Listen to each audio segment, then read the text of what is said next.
कि symmetric encryption कैसे करते हैं। कहते हैं कि वही जो बात, symmetric encryption is a form of crypto system, वो क्रिप्टो का सिस्टम है which is encryption and decryption are performed using same key, कि जिसके अंदर एक ही की को, सेम की को यूज करते हुए हम मैसेज को इनक्रिप्ट करते हैं और उसी को यूज करते हुए मैसेज को डिक्रिप्ट कर सकते हैं। जैसे आपका मैसेज था कि आप ABC, तो उसमें आपकी की ये है कि जो मैसेज है ABC, तो मैं की ये है कि जो 1 है, 1 आपकी की है। तो अब मैसेज हमारा की ये है कि 1 ये है कि जब भी ए जो होगा वो एक लेटर नेक्स्ट लेटर से चेंज हुआ है, एक पोजीशन चेंज हुआ है, मतलब उसकी पोजीशन बी होगी ए की पोजीशन और दूसरे की पोजीशन सी होगी। तो की हमारे पास ये भी समझ आ रहा है कि बी और सी हो गया। अब ये हमारे पास साइफर टेक्स्ट है, अगले बंदे के पास जाएगा तो उसके पास वो उसको डिक्रिप्ट कैसे करेगा जब तक उसके पास की नहीं होगी। तो सेम ही की है, वो इस 1 को देखते हुए उसको रिवर्स करेगा, क्योंकि इनक्रिप्ट करते हुए हम फॉरवर्ड गए थे, तो ये उसको रिवर्स करेगा प्रोसीजर को। तो बी को ए पे चला गया और जो सी है वो आपका बी के पास आ जाएगा।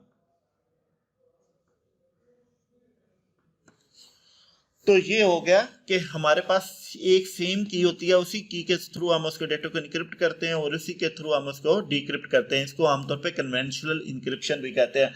जो सबसे पुरानी जो इनक्रिप्शन टेक्निक यूज होती थी वो सिंपल ही यही इनक्रिप्शन टेक्निक होती है। और इसके अंदर एक आप इम्पोर्टेंट बात बता दूं कि जब हम कोडिंग कर रहे होते हैं या प्रोग्रामिंग में जब हम टेक्निक लगाते हैं उसको डेटा को इनक्रिप्ट करने के लिए, तो कई दफ़ा तो ये होता है कि कहीं जो हमारा सर्वर और क्लाइंट का कनेक्शन होता है हम पहले से ही जानते होते हैं, तो वहाँ पे तो हम सीक्रेट की को यूज़ करते हैं। सीक्रेट की जो होती है ये फास्ट है, इसकी एग्जीक्यूशन फास्ट होती है। जो सिमेट्रिक इंक्रिप्शन है उसकी एग्जीक्यूशन फास्ट होती है, तो वहाँ पे आमतौर पे हम सिमेट्रिक की जानब जाते हैं। लेकिन जहाँ पे आपको क्लासिकल इंक्रिप्शन पढ़ा रहा हूँ तो वो आपको बताया कि जहाँ पे तो आपका यूजर ने पासवर्ड पहले से रजिस्टर्ड है वहाँ पे तो आप सिंपली सीक्रेट की यूज कर, क्योंकि ये फास्ट है, सिंपल जाता है डेटाबेस पे जाता है, वहाँ पे चेक होता है और आपका रिस्पांस, आपकी ऑथेंटिकेशन ऑथराइजेशन हो जाती है।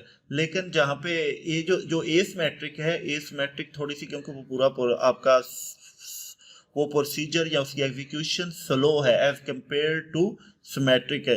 लेकिन फिर उसके लिए हम ऑथेंटिकेशन के लिए एसिमेट्रिक यूज करते हैं अपने यूजर ने पासवर्ड के लिए, कि पब्लिक की और प्राइवेट की पहले वो हैंडशेक करते हैं अपना हमारा क्लाइंट और उसके आपका सर्वर उसके पब्लिक की और के साथ है और प्राइवेट की के साथ हैंडशेक करते हैं। फिर उसके बाद दोबारा से फिर हम अपना यूजर ने पासवर्ड वहाँ पे क्रिएट करके तो फिर पब्लिक की यूज की जाती है एज ए शेयर, सीक्रेट की को शेयर करने के लिए, कि फिर वो सीक्रेट की शेयर कर लेते हैं।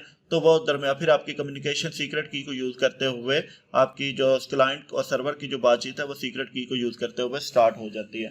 तो उसके बाद ये अटैक्स, ये देखो ना आगे लिखा हुआ है कि 2 types of attack. Encryption algorithm के ऊपर 2 किस्म के अटैक्स होते हैं। एक क्रिप्टो एनालिसिस है जिसके अंदर based on properties of encryption algorithm की प्रॉपर्टीज को देख के उसको एनालिसिस करके उसकी कैलकुलेशन करके उसको जान के फिर उसको डिक्रिप्ट करने की कोशिश की जाती है। इसके अंदर आपका कंप्यूटर प्लस ह्यूमन दोनों इन्वॉल्व होते हैं। कि इंसान जो होता है वो पूरा उसका एनालिसिस करता है, उस मैसेज को एल्गोरिथम को देखता है और जो इसको इम्प्लीमेंट हुआ फिर वो असल में कोशिश यही होती है आपकी की जनरेट करने की, की को जनरेट करने की कि किस की के थ्रू उस डेटे को इनक्रिप्ट किया गया। तो इस तरह वो की आमतौर पर कई दफ़ा काफ़ी लॉन्ग भी होती है, 2 की पावर में आती है। तो और की जो होती है वो होती भी इनक्रिप्टेड फॉर्म में है, उसका वो हैश लिया गया होता है या उसका वो उसको किसी और मैकेनिज्म में उसको जनरेट किया गया होता है। फिर उसके बाद आता है brute force attack. Brute force ये नहीं लिया, अच्छा। और दूसरा जो होता है ब्रूट फोर्स अटैक, ये होता है कि पॉसिबल जितनी भी कीज, उसका एक एल्गोरिदम है जैसे वो आपको मैंने बताया था सीजर साइफर है, तो वो जितनी भी उसकी पॉसिबिलिटीज की बन सकती है उस एल्गोरिदम के लिए वो आप नेट पे भी आपको मिलता है। वेब का अगर वेब आप कभी किसी ने किया वायरलेस किसी का कार्ड डिस्क्रिप्ट किया है तो उसके लिए भी उन्होंने एक लिस्ट ऑफ कीज आमतौर पे नेट पे भी मिल जाती है। वो कहता है कि इसकी डिक्शनरी को यूज करते हुए आप अटैक करें, तो उस डिक्शनरी के अंदर जितनी भी पॉसिबिलिटी वर्ल्डिंग की पॉसिबिलिटीज होती हैं उसको यूटिलाइज किया जाता है और कंपैरिजन एनालिसिस किया जाता है। तो ब्रूट फोर्स अटैक के जितना भी पॉसिबिलिटीज हो सकती हैं, तो ये आमतौर पे पहले तो बड़ा मुश्किल होता था। अब जैसे जैसे कंप्यूटर्स की कंप्यूटेशन बढ़ती जा रही है, आपका जो एल्गोरिथम्स हैं उनकी डिक्रिप्शन या उनको क्रैक जिसको कहते हैं वो हो रहे हैं, लेकिन काफ़ी एल्गोरिथम कई इतने कम्प्लेक्स हैं कि उनको वो डिक्रिप्ट करना ब्रूट फोर्स अटैक में कई दफ़ा बड़ा मुश्किल हो जाता है। लेकिन कई जो वेब है उस पर आमतौर पर ब्रूट फोर्स अटैक करें तो वो आपकी की रिकवर हो भी जाती है।